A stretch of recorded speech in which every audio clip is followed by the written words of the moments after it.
Hello everybody and welcome to another author interview at In-House Publishing, except today I'm actually at the garden of Dr. Richard Whitlow's. He is the author of 6 titles he's published in 2016. He's an ex-academic and we're going to learn a bit about his books and his journey, his creativity in the garden and obviously his creativity in his books. Rich, how you doing, mate? Good. I've just come back from Canberra, visited 5 different gardens, 1,000 photos, so I'm very happy. Wow. Are these photos all for the next book? They're for the next 6 books, Walkabouts. Gotta love that. Let's talk about that. We'll go with what you're holding in your hand first. What are you holding? Tell us how this came into fruition. Oh, these are my GG bug books. I have 2 grandchildren, and when they come to visit, they always go out in the garden, and I have to go with them. And they ask the most amazing questions. So that's really where the idea was triggered about a year ago. So I thought, okay, I must start writing some stories. I had a little garden sculpture and they asked me what his name was. So off the top of my head, I just said, oh, he's George, he's the garden bug. He watches my garden when I'm not around. And the name kind of stuck and became GG Bug. So I started writing and I've written about 14 stories so far.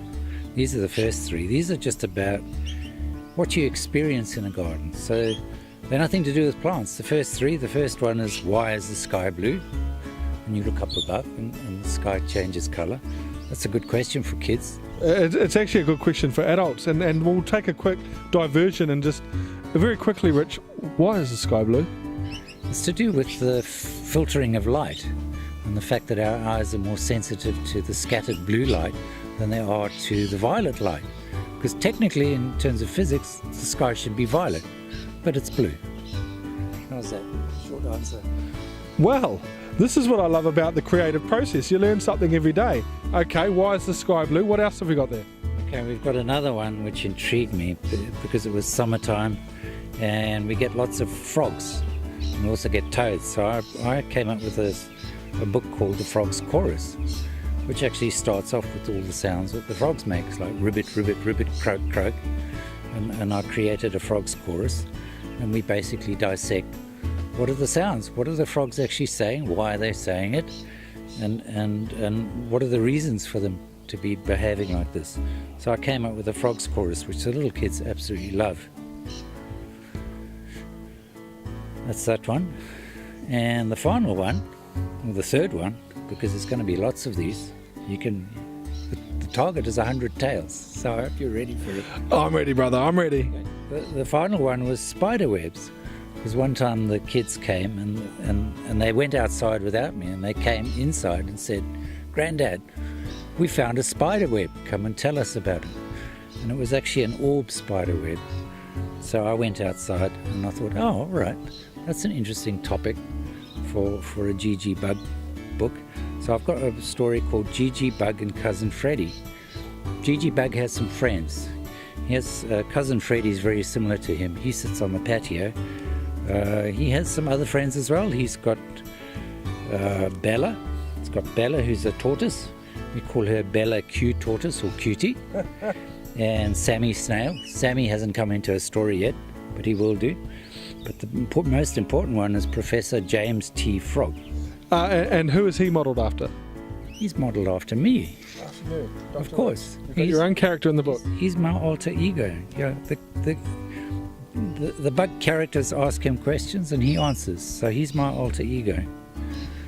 We've also got a garden gang colouring book.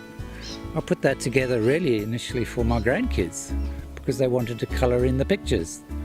So I thought, oh, all right, I've made these blanks. Maybe we should turn them into a colouring book that all the kids can enjoy. Now at the back of here, there's something I must tell you about. There's some monster pictures. You see the monster pictures? That's one of my favourites. In fact, there's 4 of them.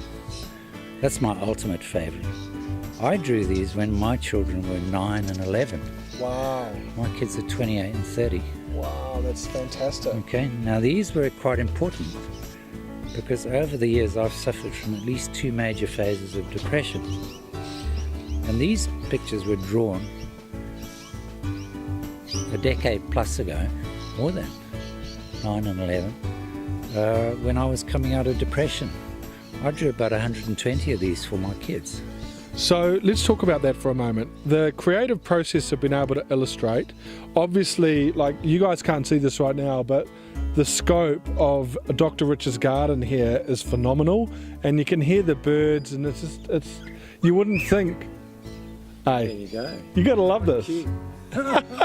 You wouldn't think that you're like just moments away from residential Gold Coast. You'd feel that you're in the middle of the country. But let's talk about a little bit about the depression and the creative process. Yes, darling, I can hear you. How did you find that? Bringing those monsters to life was a way of pushing the monsters out of your mind, and Yeah, this was the first phase that I had.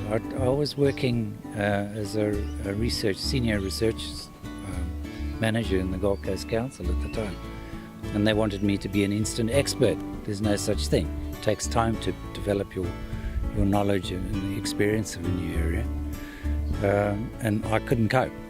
All the wheels fell off the bus. We'd emigrated from Zimbabwe. We'd come to a new country, moving a young family to try and settle them in, and I just couldn't cope. Fortunately, my wife did keep things together. She's a pharmacist, a gorgeous lady. She's working today. And then a bit later several years down the track, I had a recurrence. I was working as a consultant, mainly for the Gold Coast Council, and I had another recurrence. This time the depression was deeper and longer. Went on for nearly 24 months, nearly 2 years. And it was gardening that actually brought me back to life progressively. I want us to jump forward into these books now. So you take these for a moment and talk me through them. Thank you. I'll hold on to Gigi Bug. Right, this is a different series. Tell us a little bit about these and where these came from. Okay, these I've called the Walkabout Series. In about September last year, I was writing the Garden Bug series. I hadn't found a publisher yet. I'd looked at various options. Some of the big publishing houses are not too user-friendly on their websites. So I wasn't in any major rush because I wasn't especially looking to publish them. They would have been circulated to friends and family and so on. I got to September and somebody said, why don't you write stories about gardens, as in botanic gardens?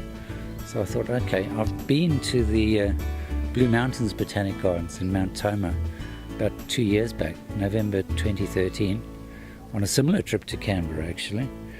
And I had photos, so I thought, okay, I'll do a draft and try and develop a model.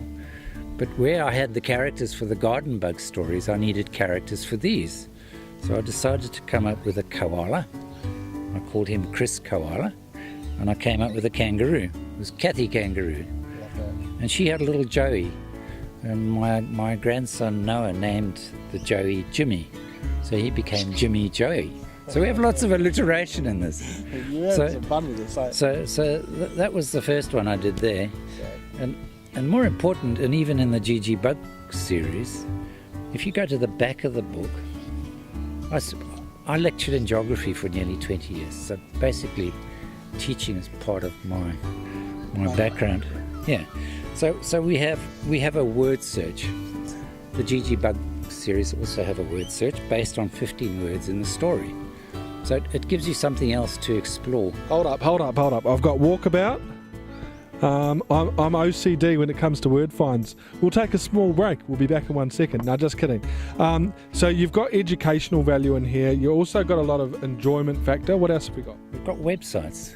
Okay. Yep.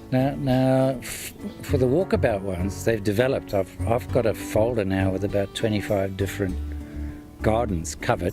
Some I've written up, and they'll be in the pipeline to be published down the track. For a particular Walkabout story, like there's another one here on the visit to the Bunya Mountains, I'd introduced another character here. This was Dr. Coco Kookaburra. And Dr. Coco Kookaburra was like Professor Frog in the GG Bug series.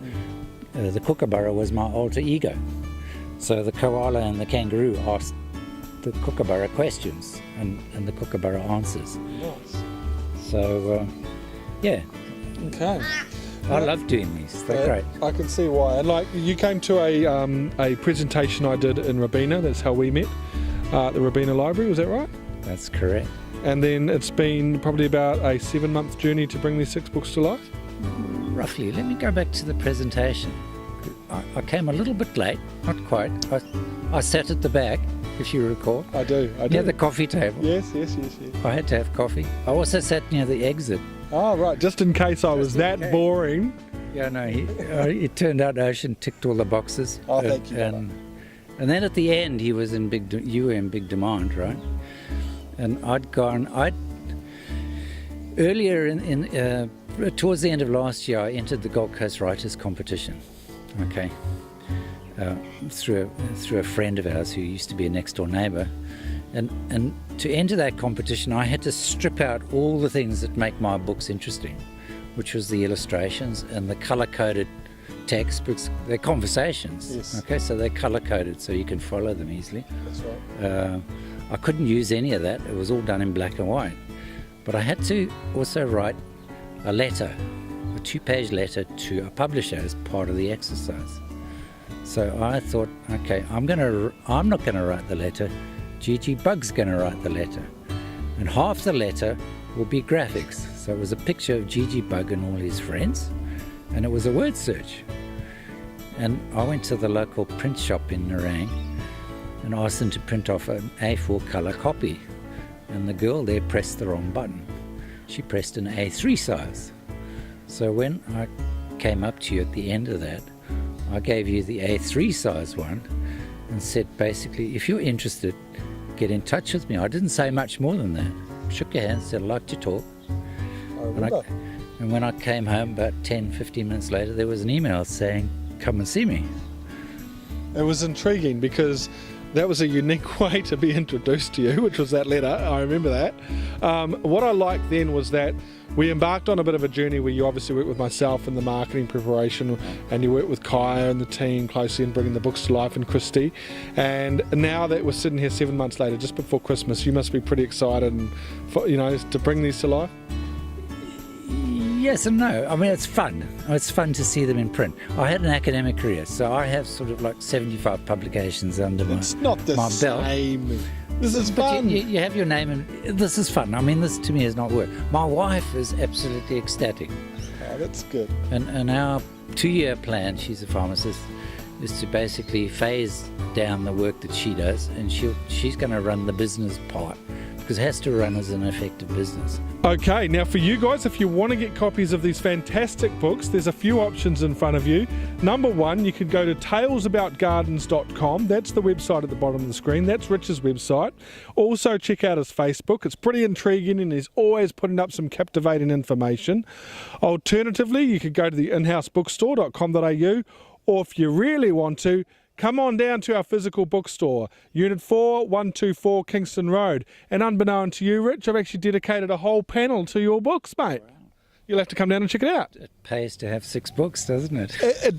Hey, that's why. No, it's good to have them up there. They look fantastic. Thank you. Thank you very much, Richie. Okay, cheers. Thanks, guys.